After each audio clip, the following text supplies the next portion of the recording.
Good morning mga ka-vlogger, mga ka-probinsya. Nandito naman po tayo ngayon. Samahan niyo akong magtanim ng tanglad. Itong tanglad na to ay ginagamit pag nagtutulak ka ng mga isda.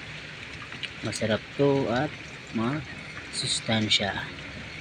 Ngayon, tatanim pa ako ng siguro mga 6 na puno para ito ay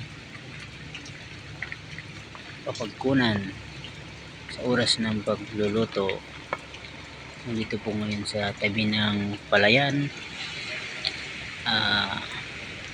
Napakapreskong hangin po dito. Iba talaga pag nasa probinsya tayo.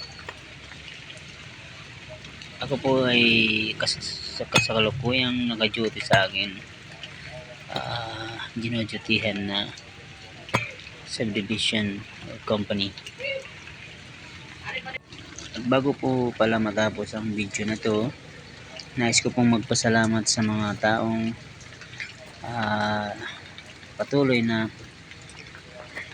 nanonood, sumusuporta sa channel ko.